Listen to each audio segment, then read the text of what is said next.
오늘은 아가서 마지막 시간입니다. 그래서 이 아가서 8장 마지막에는 우리가 앞에서 했던 내용들이 반복해서 나오기도 합니다. 그러나 아가서의 결론은 여기에 있습니다. 그래서 제가 아가서를 요절로 고른다면, 아가서의 요절이 뭘까 고른다면 저는 오늘 8장 6절에 있는 말씀을 요절로 제가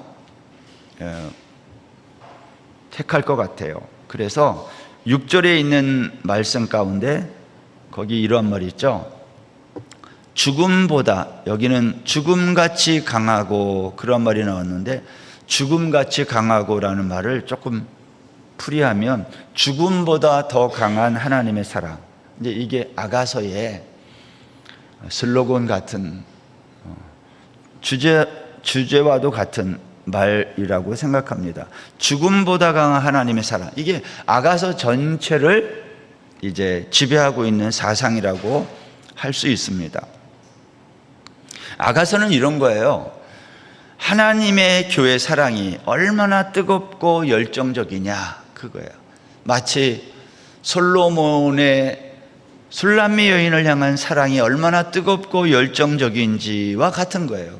그 사랑을 통해서 하나님의 교회 사랑이 얼마나 뜨겁고 강한지를 노래하는 책. 그래서 하나님의 교회 사랑은 죽음보다 강한, 죽음도 이길 수 없는 사랑이라는 겁니다. 이와 똑같은 말을 누가 했냐면 바울이 했어요. 로마서에 보면, 로마서 8장 38절 39절에 보면, 내가 확신하노니 사망이나 생명이나 천사들이나 권세자들이나 현재일이나 장래일이나 능력이나 높음이나 깊음이나 다른 어떤 피조물이라도 우리를 우리 주 그리스도 예수 안에 있는 하나님의 사랑에서 끊을 수 없으리라. 로마서에서 이 구절이 아가서의 얘기와 똑같은 얘기죠. 하나님의 사랑은 죽음도 이기지 못하는 사랑, 그러한 뜻입니다. 자, 그러한 죽음보다 더 강한 하나님의 사랑을 우리 8장에서 한번 살펴보겠습니다. 1절부터 4절까지 내용에 보면, 여러분 이 구절은요, 아가서 3장에 있는 내용을 부분적으로 반복한 거예요. 그래서 1절을 한번 보면 거기 어머니의 젖 이런 말이 나오죠. 1절 어머니의 젖, 2절에는 어머니의 집, 이게 나와요. 어머니의 젖, 어머니의 집, 이게 나오는데 이거는 아가서 2장 17절과 관계 있어요. 자, 우리 앞으로 한번 가볼까요? 아가서 2장 17절. 내 사랑하는 자야, 날이 저물고 그림자가 사라지기 전에 돌아와서 베데르산의 노루와 어린 사슴 같을지라. 기억나시나요? 한참 됐는데, 여기 베데르라는 산은요, 바타르라는, 둘로 쪼갠다는 이 바타르라는 히브리 동사에서 온 말이에요. 이 얘기는 어디 나오냐면 창세기 15장에서 하나님이 아브라함과 언약을 맺을 때 짐승을 반으로 쪼개다 할 때의 그 단어. 그래서 베데르산이란 언약의 산이란 뜻입니다. 술람미 여인은 이 베데르산, 다시 말하면 언약의 산에서 사랑하는 사람과 언약을 맺었는데, 언약을 맺은 그 사람이 갑자기 사라진 거예요. 아가서 2장 마지막이랑 3장 연결해서 생각하셔야 되는데, 갑자기 사라졌어요. 물론 꿈속에서 일어난 일입니다, 이게. 그렇지만 여인은 그 사람을, 사랑하는 사람을 다시 만나자마자 어떻게 했다고 그랬어요? 자신이 태어난 어머니의 집, 어머니의 방으로 인도한다 그랬어요. 아가서 3장 4절에. 여러분, 술람미가 자신을 출산한, 잉태한 어머니 방으로 솔로몬을 인도했다는 말이 무슨 의미입니까? 이거 이제 아가서 3장 할 때 드린 말씀인데, 여자가 태어난 방이라고 하면 그 방은 그 여자의 출생의 비밀이 있는 곳, 그녀의 근원이라는 뜻이에요. 다시 말하면 여자가 출생한 비밀이 있는 곳, 그녀의 근원이 있는 곳, 그게 뭐예요? 교회가 어떻게 이 세상에 생겨났느냐? 교회의 근원을 말하는 것이에요. 술람미 여인이 어떻게 태어났는지 그 이야기를 통해서 이 땅에 교회가 어떻게 생겨났는지를 설명하는 말이라는 거예요. 그리고 왜 교회가 생겨나야 했을까? 그런 얘기입니다. 여러분, 창세기 1장 1절에서 하나님이 태초에 천지를 창조했는데 왜 천지를 창조했어요? 그리고 왜 사람을 창조했어요? 그리고 왜 이 땅에 교회를 이렇게 탄생케 했냐는 겁니다. 이것은 매우 근원적인 질문이에요. 그러니까 성경을 읽으면서 왜 하나님이 이 세상을 창조했는지, 사람을 창조했는지, 교회는 왜 이렇게 생겼는지, 이 근원적인 질문에 대하여 고민도 안 하고 질문도 안 하면 그 사람은 관심이 없는 거예요. 나에 대해서. 여러분, 우리가 이렇게 사는데 왜 이렇게 살아요? 그 근원적인 질문을 하고 그 질문에 대한 답을 가져야 내가 왜 살아야 되고 어떻게 살아야 되는지가 분명해지는 거예요. 에베소서 1장에서 바울이 이것에 대해서 답을 했다고 했습니다. 이거 앞에서 했던 얘기 지금 제가 잠깐 반복하고 있어요. 하나님 아버지께서 하늘에 속한 모든 신령한 복을 우리에게 주셨다 그랬어요. 그 신령한 복이 뭐였어요? 우리를 자기의 아들이 되게 하는 복이라 그랬어요. 그리고 하나님이 우리에게 하늘에 속한 이 신령한 복을 우리에게 주시려는 이유가 뭐예요? 그 이유는 하나님의 영광을 그 아들들에게, 다시 말하면 교회들에게 찬송하게 하기 위함이라는 거예요. 하나님이 우리에게 하늘에 속한 신령한 복을 왜 주셨는가? 그것은 자기의 아들들이 되게 하기 위한 복이라고 그랬어요. 그러면 이 복을 왜 줘요? 뭐 때문에? 그것은 우리로 하여금, 교회로 하여금 하나님의 영광을 노래하도록 하기 위해서 세상을 만드시고 우리를 만드시고 교회를 이 땅에 만드셨다는 말이에요. 그래서 이거를 제가 도표로 이렇게 그려서 보여준 적이 있어요. 하늘의 복, 이거 누구에게 줬다고요? 우리에게, 우리를 택하고 예정한 우리에게, 교회에게. 왜 줬어요? 우리를 이렇게 하신 그 하나님의 은혜의 영광을 찬송하도록. 그러니까 교회가 할 일이 뭐예요? 하나님이 하신 일을 영원히 노래하는 거예요. 근데 우리가 이거 하기가 싫어요. 나를 노래하면은 목이 터져라 하겠는데 남을 노래하라는 거 별로 하고 싶지 않은 거거든요. 이게 우리의 악함이다. 여러분, 이러한 일이 언제 일어났다고 그랬어요? 창세전에 일어났다고 그랬어요. 창세전부터 계신 영원하신 하나님이 세상을 만드시고 사람을 만드시고 그 사람들을 당신의 아들들로 만들기 위해 하늘의 신령한 복을 주셨어요. 그 복이 없으면 우리는 다 죽거든요. 여러분, 지금 술람미 여인이 솔로몬을 자기가 태어난 어머니의 방으로 이끈 이유가 뭐라고요? 자기의 근원, 하나님의 교회의 근원을 설명하고 있는 거예요. 술람미 여인은 어머니 집에서 솔로몬과 자신의 관계를 말하면서, 그리고 또 이런 얘기예요. 만일 솔로몬이 내 어머니의 젖을 함께 먹는 오빠들과 같았다면, 오늘 본문에 그랬죠. 내가 당신을 어머니 집에 들여서 당신의 교훈을 받았을 것이라, 그런 말을 해요. 여러분, 왜 술람미 여인이 솔로몬을 자기 어머니 방에 데리고 들어가서 그로부터 교훈을 받는다고 말했을까요? 도대체 솔로몬을 통해서 무슨 교훈을 받을 수 있을까요? 여인이, 솔로몬은 어떤 사람이에요? 성전을 지은 사람이에요. 성전을 짓는 지혜, 무슨 말이에요? 교회를 어떻게 세우는지 그 지혜를 배운다는 거예요. 성전을 짓는 지혜, 교회를 짓는 지혜는 무엇입니까? 주님과 우리가 하나 되는 지혜. 이거 비밀이라고 그랬어요. 세상 사람들은 죽었다 깨나도 알 수 없는 그 비밀이에요. 예수를 믿어야만 알 수 있는 것. 술람미 여인은 그 지혜를 지금 설명하는 거예요. 어떻게 설명했어요? 자신이 향기로운 석류즙을 솔로몬에게 마시게 하고, 아가서가, 제가 이걸 앞에서 했던 얘기 또 얘기해도 이게 무슨 얘기인가 그랬을 수 있어요. 이게 쉽지 않아요. 생각해야 돼요. 묵상해야 되는 책입니다. 그래서 시가서예요. 자신이 향기로운 석류즙을 솔로몬에게 마시게 하고 솔로몬의 왼팔은 자기 머리를 고이게 하고 오른손으로 앉는다는 거예요. 여러분, 이거 설명했어요. 이 자세는 두 사람이 하나 되는 자세예요. 포개지는 자세. 2장에서 설명을 드렸어요. 솔로몬과 술람미 여인이 하나됨, 연합이라고 했어요. 술람미 여인이 말합니다.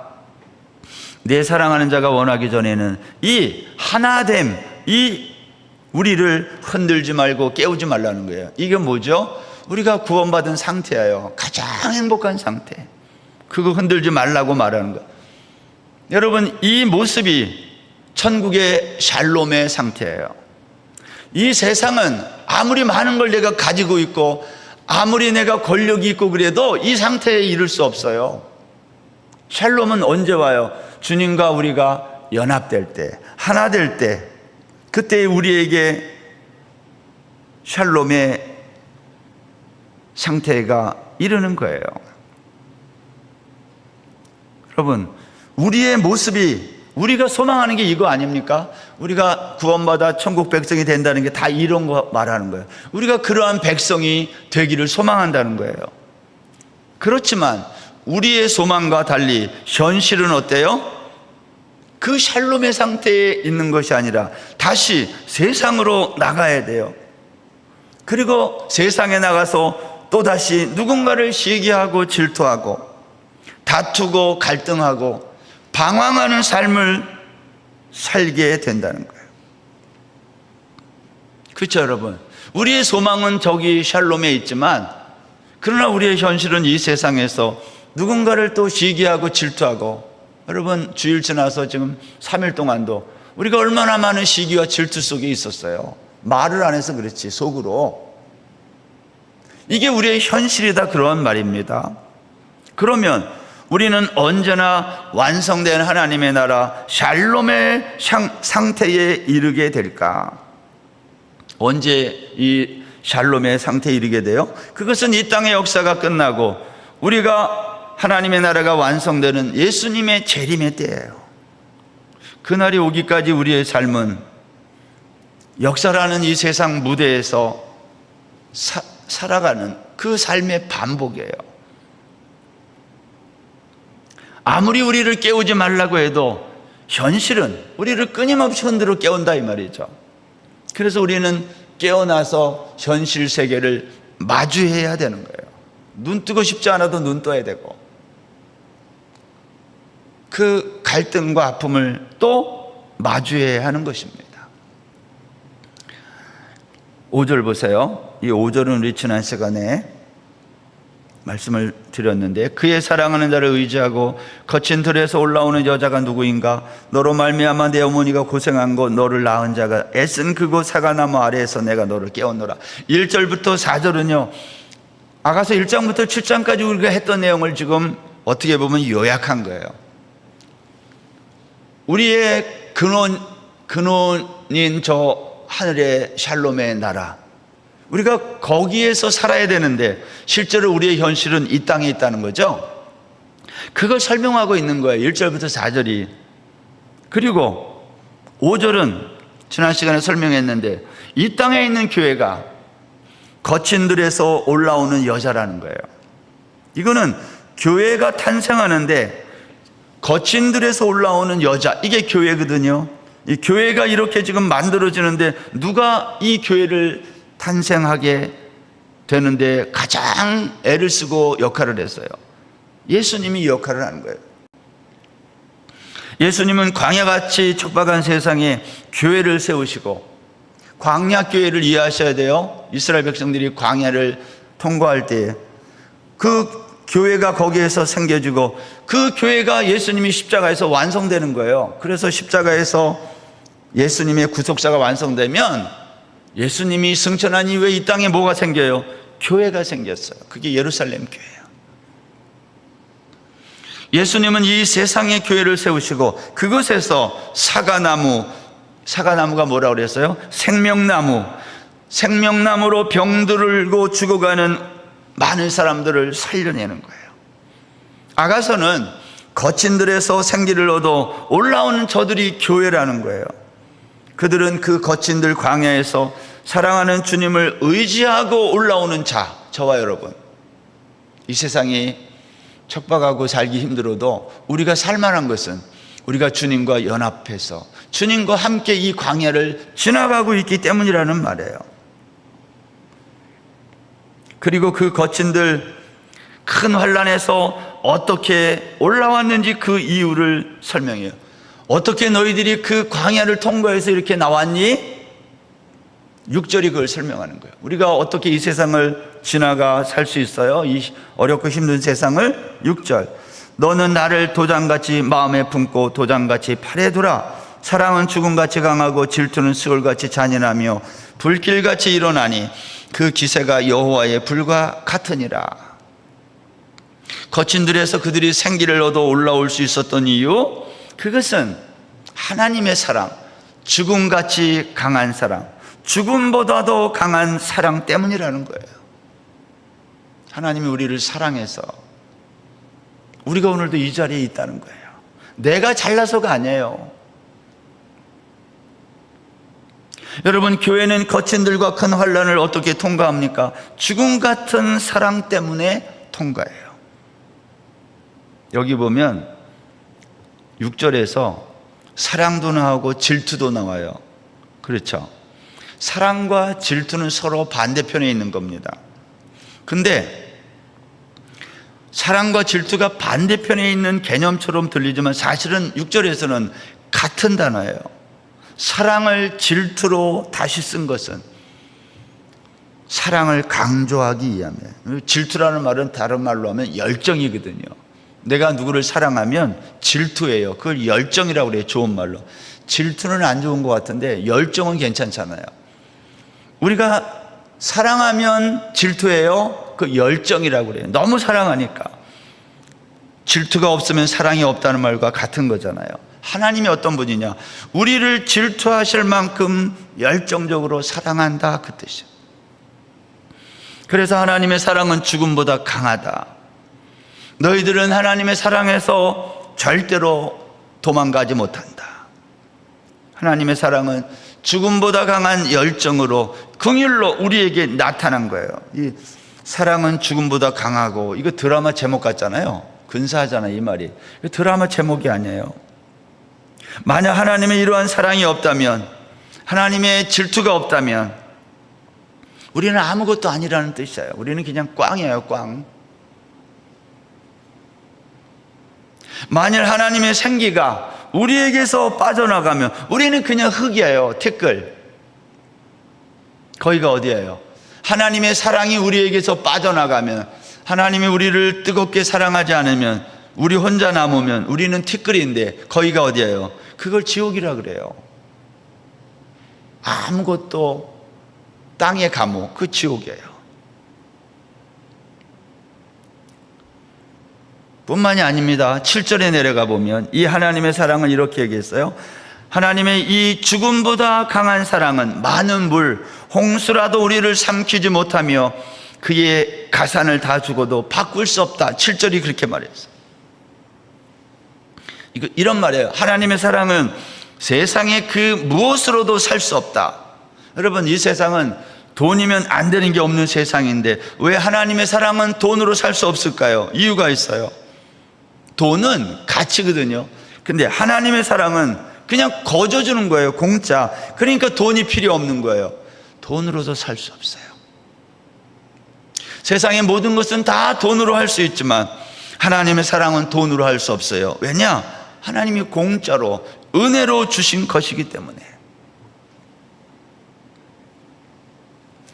로마서 9장 한번 읽어보겠습니다. 로마서 9장 18절부터 21절 보세요. 그런즉 하나님께서 하고자 하시는 자를 긍휼히 여기시고 하고자 하시는 자를 완악하게 하시느니라. 홍대가 내게 말하기를 그러면 하나님이 어찌하여 허물하시느냐, 누가 그 뜻을 대적하느냐 하리니, 이 사람아 내가 누구이기에 감히 하나님께 반문하느냐. 지음을 받은 물건이 지은 자에게 어찌 나를 이같이 만들었느냐 말하겠느냐. 토기장이가 진흙 한 덩이로 하나는 귀 있을 그릇을 하나는 천이 있을 그릇을 만들 권한이 없느냐. 이런 말이죠. 너는 죽은 흙인데 내가 토기장이에게 감히 어떻게 물어보냐는 거. 왜 나를 이렇게 만들었냐고. 왜 나를 귀한 그릇으로 만들지 않고 이렇게 천한 그릇으로 만들었냐고. 죽은 티끌인 내가 어떻게 감히 토기장이에게 물어볼 수 있느냐. 이게 로마서의 논리예요. 여러분, 사람은요, 자기를 알면, 자기의 근원을 알면 이런 질문을 못해요. 그런데 이것을 묻는 자들이 있다는 거예요. 어떤 사람이 이런 걸 물어봐요. 왜 나를 귀한 그릇으로 안 만들고 천한 그릇으로 만들었습니까? 어떤 사람이 이런 걸 물어봐요? 자기 근원이 뭔지를 모르는 사람들. 자기 근원을 모르는 사람. 자기가 누군지 모르니까 이런 거 묻는 거예요. 인본주의자들, 사람을 중요하게 여기는 사람들, 신을 자기 마음대로 할 수 있다고 생각하는 사람들, 이런 사람들은 이런 질문을 하는 거예요. 8절 보세요. 8절. 우리에게 있는 작은 누이는 아직도 유방이 없구나. 그가 청혼을 받는 날에는 우리가 그를 위하여 무엇을 할까? 여러분, 이 구절은요, 이복 오빠들이 하는 말이에요. 예를 들면 우리가 작은 누이를 어디다 써먹지? 쟤를 어디다 써먹고 쟤 시집이나 갈 수 있을까? 이런 말이에요. 도대체 저런 애를 누가 데리고 갈까? 그런데 만일 그래도 어떤 사람이 우리 누이를 데려가겠다고, 결혼하겠다고 하면 우리가 뭘 도와줘야 될까? 여러분, 여기 술람미 여인은요, 이복 오빠들, 그의 배다른 오빠들이 술람미 여인을 볼 때는요, 그리고 예루살렘 여인들이 볼 때는요, 이 술람 여인은 정말 보잘것없는 여인이었어요. 1장 생각나세요? 피부도 검고 정말 가진 게 아무것도 없는 이 술람 여인. 교회가 그런 거예요. 세상이 볼 때 교회는 아무것도 아닙니다. 여러분, 우리를 귀하게 여기지 않아요. 세상은 우리끼리만 우리가 대단한 줄 알지. 천만의 말씀이에요. 이복 오빠들과 또 예루살렘 여인들은 볼품없는 이 술람미 여인을 무시하지 않았습니까? 그러나 이 술람미 여인을 바라보는 또 다른 시선이 있었어요. 이게 반전이에요. 9절 보세요. 9절 10절. 그가 성벽이라면 우리는 음망대를 그 위에 세울 것이요 그가 문이라면 우리는 백향목 판자로 두르리라.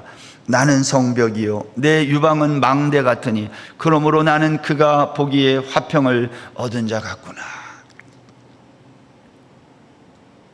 이복 오빠들이 보기에, 예루살렘 여인들이 보기에 이 술람 여인은 어리고 여기에 가슴이 작고 뭐 이러한 의미는요, 그런 거예요. 너는 아직도 어리다는 거예요. 덜 성숙했고 신부답지 않고. 그렇지만 술람미 여인을 뜨겁게 사랑하는 솔로몬은 그렇게 생각하지 않는다는 거예요. 세상은 그렇게 너를 우습게 알지만 나는 그렇지 않다. 세상 사람들이 너희를 어떻게 보든지 나는 상관이 없다는 거예요. 우리는 끊임없이 하나님이 나를 어떻게 보는지에 관심이 없고 세상이 나를 어떻게 보느냐에 신경을 너무 많이 써요. 그래서 끊임없이 보이는 것만 가꿔요. 저도 그래서 이거 쓰고 다니는 거잖아요. 보는 눈이 있어가지고. 여러분도 그렇잖아요. 이건 세상에 살면서 그렇다 이 말이에요.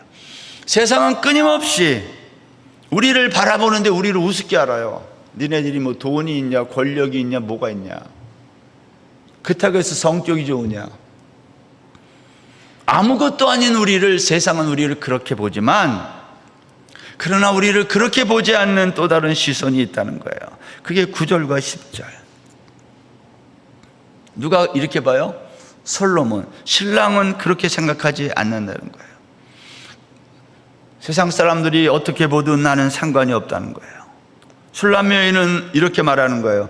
너희들이 나를 어떻게 봐도 나는 관계없어. 왜? 나의 신랑이 나를 어떻게 보느냐가 중요하기 때문에. 이걸 뭐라고 그래요? 자존감, 정체성이 분명하면 이게 가능해요. 자기가 누구인지를 모르면 늘 흔들려요. 사람들의 평가에, 사람들이 나를 판단할 때 그것 때문에 마음이 흔들려요. 그리스도인답지 않은 거예요. 신랑이 볼 때 뭐라고 그랬어요? 나는 성벽이요, 나의 가슴은 망대 같다. 여러분, 여기 나온 성벽, 망대는요 전부 군사 용어입니다. 군대. 술람 여인은, 다시 말하면 교회는 이 세상에서 사탄의 어떤 공격도 얼마든지 막아낼 수 있다는 말이에요. 성벽과 망대, 군사 용어인데요, 술람미 여인, 교회는 세상에서 사탄의 어떤 공격도 얼마든지 막아낼 수 있고, 백향목 판자로 두른 문처럼, 백향목 뭐라고 그랬어요? 아주 단단하고 쇠하지 않고 영원한 나무, 영원히 든든히 서 있다는 거예요. 그렇기 때문에 나는 내 신랑이 볼 때에 화평을 얻은 자와 같다 그랬어요. 술람 여인이. 세상은 나를 그렇게 우습게 알지만 내 신랑은 그렇게 보지 않고 성벽과 망대처럼 어떠한 적군의 공격에도 흔들리지 않는 그러한 존재로 나를 한다는 거예요.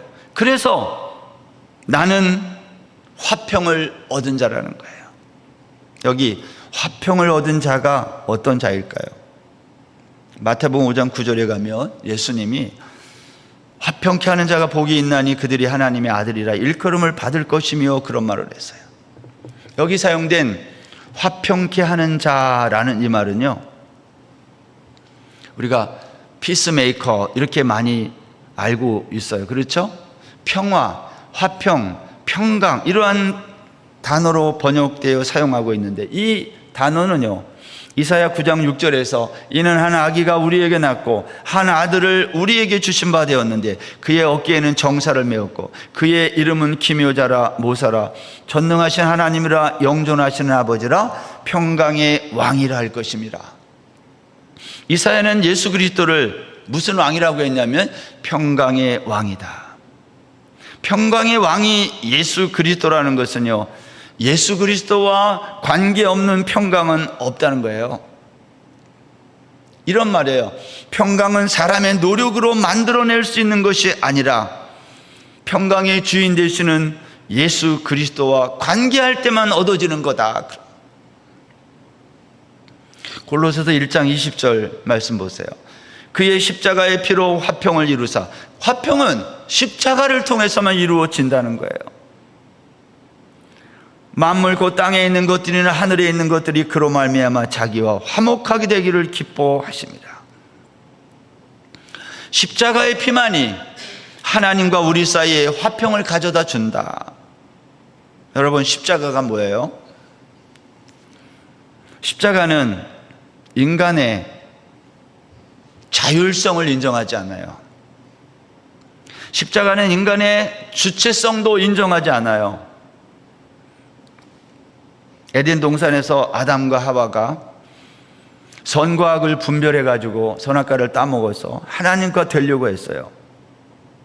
여러분, 이것은 인간이 의존적인 존재임에도 불구하고, 우리 인간은 하나님을 의존하지 않으면 못 산다는 거예요. 근데 선악과를 따먹었다는 그 말은 의존적인 존재를 거부하고 주체적인 존재가 되겠다는 뜻이에요. 그래서 하나님의 도움 없이 내 스스로 선악을 분별하는 삶을 살겠다는 거예요. 이걸 뭐라 그래요? 이걸 타락이라고 그래요.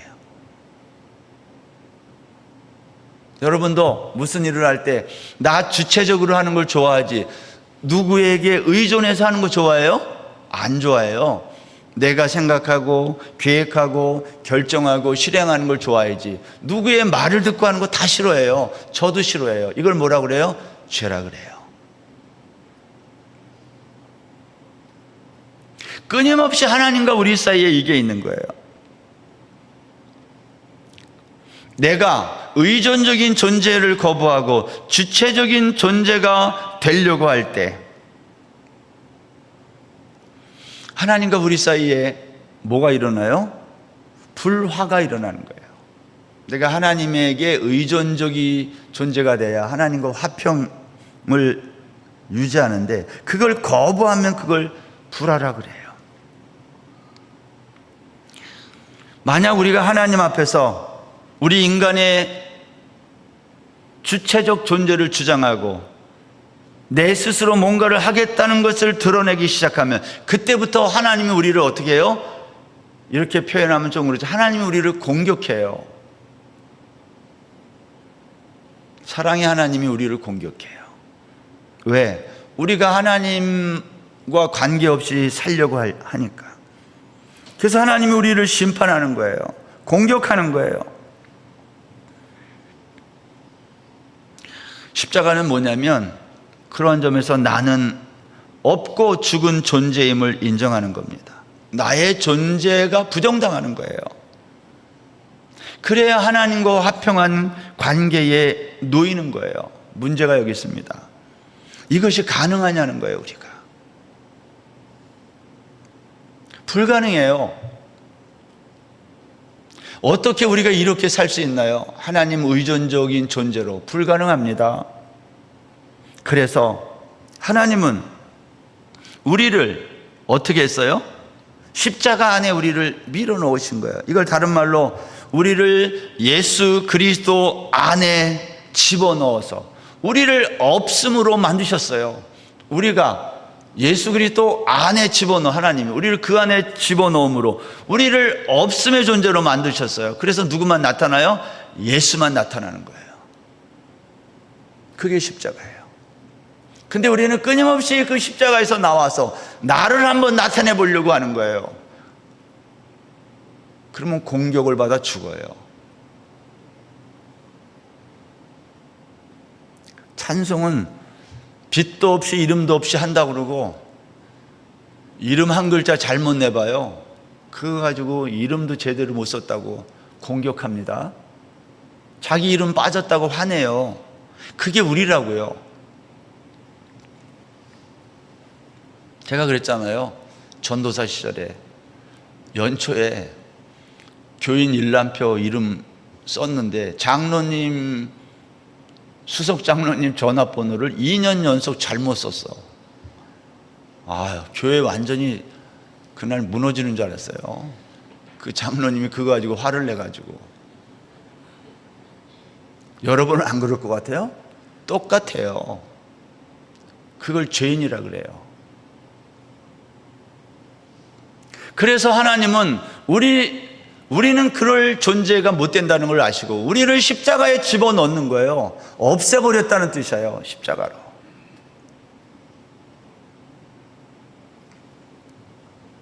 그래서 예수님의 십자가 안으로 우리가 밀려 들어가는 거예요. 11절 보세요. 11절 12절. 솔로몬이 바알 하몬에 포도원이 있어 지키는 자들에게 맡겨두고 그들로 각기 그 열매로 말미암아 은천을 바치게 하였구나. 솔로몬 너는 천을 얻겠고 열매를 지키는 자도 200을 얻으려니와 내게 속한 내 포도원은 내 앞에 있구나. 여기 솔로몬이 바알 하몬에 크고 멋진 포도원이 있다는 거예요. 왕이니까 당연히 크고 멋진 포도원이 있겠죠. 근데 바알 하몬이라는 이 포도원의 이름은, 하몬은 많은 무리라는 뜻이에요. 많은 무리의 바알, 그러한 의미가 있어요. 많은 사람들이 따르는 바알, 그러한 멋진 크고 멋진 포도원이 있는데, 바알이란 말은 우상 바알이 아니라 주인이라는 뜻이에요. 많은 사람의 주인. 근데 그 포도원에서 포도를 추수하면 은 1000을 바치게 하고 일꾼에게는 은 200을 주는 포도원이라는 거예요. 오늘날로 말하면 8대2. 일꾼들에게 주인이 8 가져가고 일꾼들이 2 가져가는 그러한 포도원이라는 거예요. 품삯이 이 정도면 엄청 주는 거예요. 그러나 솔로몬 자신은요, 솔로몬 자신이 이 멋진 포도원보다, 자기가 가지고 있는 왕의 포도원이 얼마나 크고 멋진데, 이것보다 술람미 여인의 포도원에 관심이 있다는 얘기를 지금 여기 하고 있는 거예요. 나는 바알 하몬이라고 하는 멋지고 큰 포도원이 있어서 이렇게 했는데, 12절 보세요. 솔로몬, 너는 천을 얻겠고 열매를 지킨 자는 200을 얻으려니와 내게 속한 내 포도원은 내 앞에 있구나. 그러나 정말 나에게 속한 포도원 누구예요? 술람미 여인, 그 여인이 가지고 있는 포도원, 그것이 바로 내 앞에 있다. 근데 그거는 보잘것없는 포도원인데, 솔로몬은 이 술람미 여인의 포도원에 관심이 있는 거예요. 여러분, 성경에서 포도원은 이스라엘, 영적 이스라엘, 교회를 가르치는 거예요. 포도원이. 하나님은 이 세상의 가치관으로 볼 때 보잘것없는 나, 술람미 여인, 별 볼 일 없는 우리 교회에 관심이 많다는 거예요. 하나님의 멋진 포도원이 있지만 하나님은 그것 말고 우리에게 관심이 그렇게 많다는 거예요. 하나님의 마음이 늘 우리에게 있다는 거예요. 우리의 포도원에, 교회에 있다는 거예요, 하나님이. 그리고 이제 13절, 14절에서 솔로몬이 노래를 합니다. 13절, 너 동산에 거주하는 자야, 친구들이 내 소리를 귀에 기울이니 내가 듣게 하려무나. 여기에 동산에 거주하는 자, 술람미야, 친구들의 내 소리에 귀를 기울이니 내가 듣도록 해달라. 동산에 거주하는 자, 누가 지금 동산에 거주해요? 술람미 여인이. 그리고 친구들이 내 소리에 귀를 기울이니 내가 듣도록 해달라는 거예요. 여러분, 동산에 거주한다는 이 말은요, 완성된 하나님의 나라, 완료된 하나님의 나라를 설명해요. 새하늘과 새 땅이 하늘에서 내려오는 것처럼 첫 번 창조된 에덴 동산이 아니라 완료된 에덴 동산, 천국에 거하는 술람미야, 교회야, 나로 내 소리를 듣게 하라는 거예요. 천국에 있는 너의 소리를 나에게 좀 들려달라. 그래서 14절은 다시 술람미 여인이 노래합니다. 뭐라고 노래해요? 내 사랑하는 자야, 너는 빨리 달리라. 향기로운 산 위에 있는 노루와도 같고 어린 사슴과도 같아라. 내 사랑하는 자란 누구예요? 솔로몬 왕, 예수 그리스도를 말하는 거예요. 너는 빨리 달려서 내게로 오라는 거 아닙니까? 술람미 여인이 빨리 달려서 나에게 오세요. 여러분, 이 말을 요한계시록에 있는 말로 바꾸면 어떤 말과 똑같아요? 아가서하고 요한계시록이 이러한 점에서 같은 거예요. 아멘, 주 예수여 어서 오시옵소서. 이게 그 말이에요. 여러분, 아가서의 결론이 뭐예요? 완료된 천국의 백성이 된 술람미 여인, 교회, 저와 여러분들이 주님 빨리 오십시오. 이 현실 세계에 있는 우리를 주께서 긍휼히 여기시고 빨리 오십시오. 사랑하는 여러분, 우리가 이 세상에서 최고가 되어서 하나님께 영광을 돌리는 자가 되겠다고 생각하는 사람들이 종종 있어요. 저는 그렇게 되라고 기도하고 싶습니다. 공부도 많이 하고 돈도 많이 벌어서 그것 가지고 세상 사람들에게 칭찬받는 사람이 되는 거 중요합니다. 한 번 사는 인생인데 그렇게 사는 게 낫잖아요? 그런데 꼭 질문을 해야 돼요. 그런 기도를 할 때, 그런 사람이 되었을 때 꼭 질문해야 돼요. 왜 내가 그렇게 되어야 하는가 하는 거예요. 내가 왜 세상에서 최고가 되어야 되고 왜 세상 사람들로부터 칭송받는 사람이 되어야 될까요? 우리는 늘 그러한 질문 앞에 내가 높아지기 위함입니다, 이렇게 가요. 내가. 그래서 말로는 하나님께 영광을 돌린다고 말하지만 사실은 내가 영광을 받는 데 관심이 많아요. 아가서는 그렇지 않다는 걸 지금 말하는 거예요. 술람미 여인이 가진 이 모든 아름다움, 영광, 왕과 함께하는 이 모든 것, 이건 다 왕이 준 거예요. 하나님이 다 준 거라는 거예요. 이 땅에 저와 여러분들에게. 우리가 가진 모든 것은 술람미 여인처럼 하나님이 우리에게 다 주신 겁니다. 우리의 외모나 또 내가 가진 모든 것 다 주님으로부터 온 것 아닙니까? 하나님은 세상 사람들이 보기에 좋은 사람이 아니라 하나님이 보시기에 좋은 사람이 되도록 우리를 지금 만들어 가는 거예요. 여러분, 내 주변에 세상에 친구가 많이 있는 게 자랑거리가 아니에요. 하나님과의 나와의 관계는 어떠냐는, 세상의 친구들이 나를 너무 좋아하는 거 괜찮아요. 내가 인정받는다는 거거든요.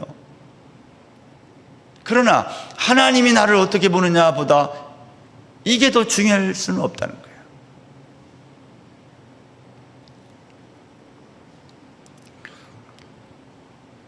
주변 사람들의 눈치 보며 인생을 살 것이 아니라 하나님이 나를 어떻게 바라보실까를 생각하며 하나님의 그 죽음보다 더 강한 사랑, 내가 그것 때문에 티끌에서 생명이 됐는데, 하나님의 자녀가 됐는데 나는 어떻게 살아야 되지?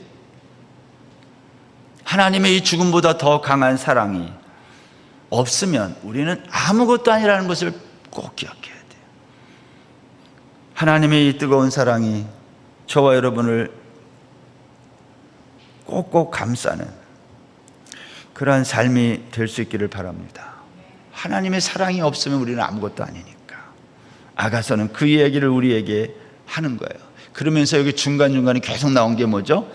하나님과 나 사이의 이 뜨거운 사랑의 이 관계, 하나님과 나 사이 이 좋은 시간을 흔들어 깨지 않도록 해라. 그거 어떻게 하라는 거예요? 하나님과 나와의 이 뜨거운 사랑의 관계가 깨지지 않도록 이 상태가 계속 유지되도록 하라는 거 아닙니까? 그게 신앙생활이에요. 그게 교회생활이고.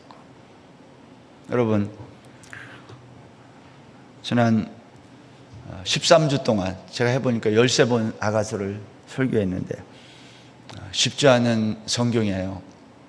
오늘 마지막 시간에 아가서 전체에 있는 내용들 이렇게 죽음보다 더 강한 하나님의 사랑이라는 제목으로 말씀을 드렸는데, 여러분이 일평생 주님과의 뜨거운 사랑의 관계를 지속하는 놀라운 은혜가 있기를 바라고요. 아가서를 힘들었을 텐데 끝까지 잘 들어주셔서 감사합니다.